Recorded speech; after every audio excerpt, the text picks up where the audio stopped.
power struggle happens when two individuals are each trying to win or get the upper hand. This usually happens during a time of heightened emotion or conflict. Now, if you feel like you're usually losing a power struggle, I bet you're right. I bet you are losing. I'm Sasha Long. I'm a board-certified behavior analyst and former special ed teacher and founder and president of the Autism Helper. And let's talk about why you're losing the power struggle and how to switch that up. Now, I don't know you, I don't know your child, and I'm gonna go ahead and assume that you are losing most power struggles. How can I possibly know this? How can I know this when I don't know you or your child? Guess why I can make that sweeping generalization is because adults usually lose the power struggle. And I'm gonna even go farther than that. I'm gonna even go as crazy as saying that adults always lose the power struggle, because in a power struggle, the adult cannot win. And I even think the child cannot win. No one wins in a power struggle. No one. Because in a power struggle, that child is not in a place to learn. They are not ready to learn new information. They're trying to win. They're trying to get the upper hand. They're not trying to learn a new skill. A power struggle usually wastes a lot of time, breaks down rapport, relationships, trust, and accomplishes no learning. So you're losing. Even if you think that sometimes you've won the power struggle, you're like, wait, Sasha, there was this time back in 2021 where you weren't there. I think I won. I waited him out. I won. He eventually did what I asked him, or this happened, or whatever. Even if eventually you felt like you won, you really didn't, because you broke down likely trust and rapport, you wasted a lot of time, and even if you eventually got the outcome that you wanted with that child, it wasn't in the way that learning happens. And that likely is not going to result in a positive response in the future in a way that learning and skill acquisition should.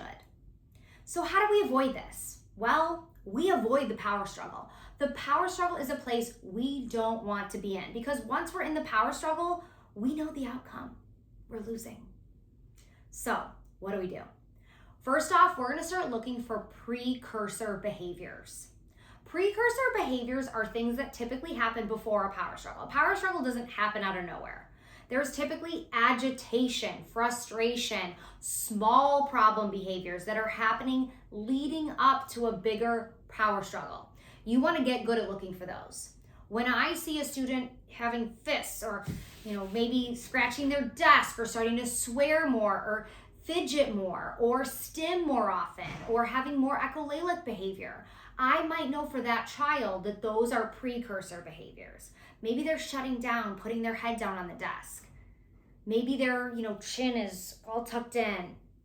That for that child could be a precursor behavior. You want to see those, and you want to start responding when you see the precursor behaviors. That should be a big red flag to you that something is not going well. And if I don't change what I'm doing as the adult, that we are heading to power struggle land. And we don't want to go there. And we got to change something for us, because remember, as the adult, the only behavior that we have complete control of is our own. So we've got to change something up. That child is telling you with that precursor behavior, I need more support, more help, more skills, more something. So we've got to respond then. Maybe that child needs a break. Maybe that child needs more attention. Maybe that child needs some type of sensory response, sensory input. So when we see those precursor behaviors, that's when we're taking action to avoid the power struggle. The goal is all about avoiding the power struggle. So number one, precursor behaviors. We're all about figuring out what those precursor behaviors are. Number two, if we start to get ourselves stuck in a power struggle, or maybe even the pre-power struggle, like we're not there yet because we haven't engaged, but the child is trying to get us to take the bait. What we're gonna do as the adult, as the one that's in charge of our own behavior, is we are not gonna play tug of war. We don't like that game. I don't wanna get rug burn or rope burn, whatever it's called. No, thank you. I'm gonna drop the rope. I'm gonna walk away. It could be literally I walk away, or figuratively I walk away. I am choosing to not engage with that power struggle. And often, what that looks like in the moment and what that feels like in the moment is it feels like you're letting that child get away with it. Well, Sasha, that child just threw his work task across the room. I need to go tell him that he can't do that, that was inappropriate, that he shouldn't do that. Guess what? He knows he shouldn't throw his work task. That's why he did it. You choosing to go respond and react right in that moment is engaging in the power struggle. And we're going to give it a minute. We're not saying we're allowing that behavior. We're not saying we're going to go pick it up after him. We're just not choosing in that moment to react. Because in that moment when we react, we're choosing to engage in the power struggle. And typically that escalates a behavior and could for some kids go to a crisis situation. So you're not letting him get away with it. You are choosing as the adult to not escalate the behavior.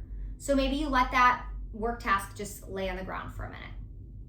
You wait for everyone to take a beat. Giving even a minute or two is helpful for you as the adult to figure out what responsive strategy you want to use. And it's helpful for that child to calm down for a minute. That child needs to de-escalate. And they typically need time and space from you to do that. So when you go back 2 minutes later after they threw the work task in a calm tone of voice, which you probably wouldn't have been able to do if you went right away, and we're like, hey, we don't throw things in this classroom. I need you to pick up that work bin. Then we might have a better response. The third thing that we want to really lean on in these situations is choice. I love talking about choice. When I teach executive functions, I talk about choice in 9 of the 11 executive functions. I counted the other day when I was teaching it because I was like, do I talk about it with all 11? But I actually think it's helpful for all 11 executive functions. When a student is engaging in consistent power struggle type behaviors, they are communicating to you that they feel lack of control because they're trying to take control, right? So when we give choice to a student, we are giving them control, right? So give choice. In that work task box situation where they threw the work task box, you could go over and say, hey, after you pick up that work task box, would you rather do a math worksheet or a reading puzzle? They've communicated they hate that work task. Cool, I hate it too. Sorting coins, so boring. Do you want to do a math worksheet or a reading puzzle? They're still doing work, but you're giving them a choice about what work to do. And they have to pick up the work task to get access to it. So follow up with a choice, giving them control. Choice is also a really helpful strategy to prevent you from getting to that situation. We want to, in general, with power struggles, lean as proactive as possible. If we could just never get to the power struggle, we'll all be happy. And a great way to get yourself in the right path of that is giving lots of choices. And when I say giving choices, it's like, what do you want to do today? No. It's giving choices with curated options. Do you want to start with reading or math first? Do you want to sit at the table or on the floor? Do you want to do your work in green pen or purple pen? Do you want to work with me or Miss Thomas? Do you want to start at the bottom of the worksheet or the top of the worksheet? So you're giving curated options, not just like, what do you feel like doing? Because that's putting the student in control of what they're doing, but you're still navigating their day. They're still getting work done. So, power struggles.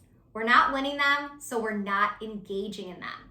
We are identifying precursor behaviors and responding to these as cries for help and responding appropriately with the supports those students need.